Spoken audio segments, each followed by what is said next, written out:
दोस्तों, क्या आपने कभी सोचा है कि एक दर्पण जो हर दिन हमारी शक्ल दिखाता है, उसमें हमारी परछाई के अलावा और कुछ भी हो सकता है? आज मैं आपको एक ऐसी कहानी सुनाने जा रहा हूं जो दर्पण से जुड़ी है और जिसने एक परिवार की जिंदगी को हमेशा के लिए बदल दिया। यह कहानी है दर्पण का रहस्य। रवि और स्नेहा की शादी को 10 साल हो चुके थे। वे अपनी 6 साल की बेटी माही के साथ एक पुराने घर में रहने आए थे। घर बहुत पुराना था, लेकिन उसमें एक खास चीज थी जो स्नेहा को हमेशा अजीब लगती थी। एक बड़ा सा दर्पण जो बेडरूम की दीवार पर लगा हुआ था। पहले दिन से ही स्नेहा को इस दर्पण के सामने एक अजीब सा एहसास होता था, जैसे कोई उसे देख रहा हो, लेकिन वह खुद को तसल्ली देती कि यह बस उसका वहम है।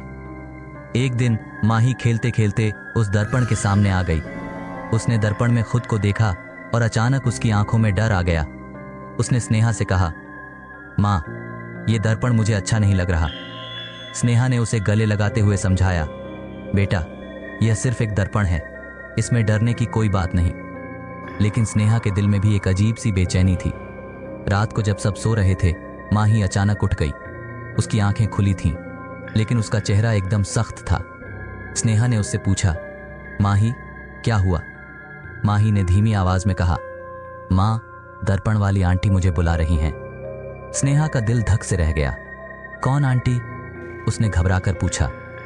माही ने दर्पण की ओर इशारा किया, वो आंटी जो दर्पण में रहती हैं। स्नेहा ने माही को गले लगाते हुए कहा, बेटा, ये सब तुम्हारा वहम है, चलो सो जाओ। लेकिन उसकी आंखों में अब नींद कहाँ थी। अगली सुबह स्नेहा ने यह बात रवि को बताई। रवि ने इसे बच्चों की कल्पना समझकर टाल दिया, लेकिन स्नेहा का मन अब इस दर्पण से खौफ खाने लगा था।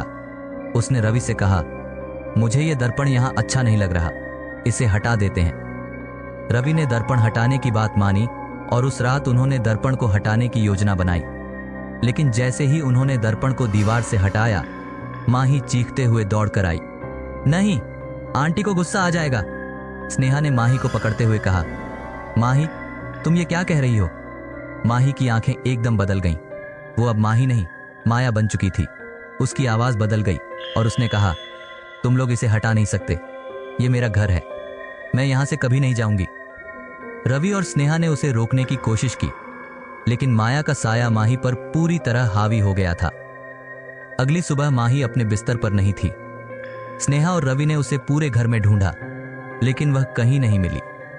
अंत में जब वे बेडरूम में आए तो देखा कि माही दर्पण के सामने खड़ी थी, लेकिन उसकी आंखों में अब माही की मासूमियत नहीं, बल्कि माया की ठंडक थी।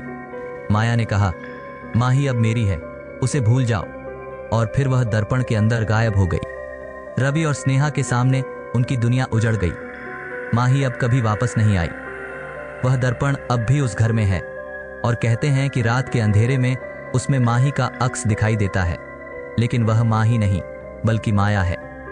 कभी कभी चीजें वैसी नहीं होती जैसी वे दिखती हैं। एक साधारण दर्पण भी आपके जीवन को पलट सकता है। तो अगली बार जब आप दर्पण में देखें तो ध्यान से देखें, कहीं आपके पीछे कोई साया तो नहीं। अगर आपको ये कहानी पसंद आई तो हमारे चैनल को सब्सक्राइब करें और अगली बार मिलेंगे एक और खौफनाक किस्से के साथ। तब तक सुरक्षित रहें।